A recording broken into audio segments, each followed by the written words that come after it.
হরে কৃষ্ণ। দণ্ডবোধ প্রণাম সকলকে। আশা করি সকলে গুরু গৌরাঙ্গের কৃপায় কুশলেই আছেন। জীবের দরিদ্রতার মূল কারণ কি ও কৃষ্ণ ভক্তগণ ভগবানের সেবা করিয়া তারা কি আসার ইচ্ছা করেন বা কি প্রাপ্তি করিতে চান। শাস্ত্রে বলিতেছেন, প্রেম ভক্তি বিনা ব্যর্থ দরিদ্র জীবন,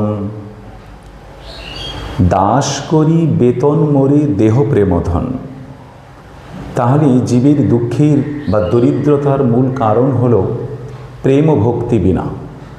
যাহাদের কৃষ্ণ প্রেম ভক্তি নেই তাহারা দরিদ্র। এবং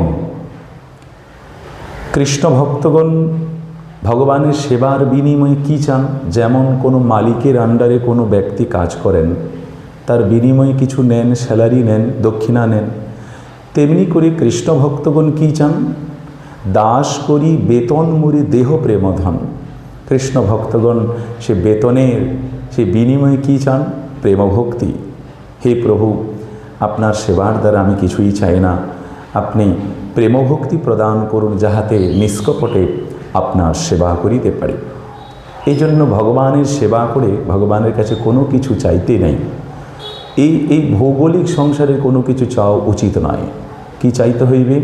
প্রভু, আপনি আমাকে প্রেমভক্তি দান করুন। হে নাথ, হে রাধানাথ, আপনি আমাকে কৃষ্ণ প্রেমভক্তি দান করুন, যেন জীবনের অন্তিম সময় পর্যন্ত আপনার নাম গুণকীর্তন ও আপনার সেবা করিতে পারি। হরে কৃষ্ণ। দণ্ডবোধ প্রণাম সকলকে। সকলে ভালো থাকুন, সুস্থ থাকুন।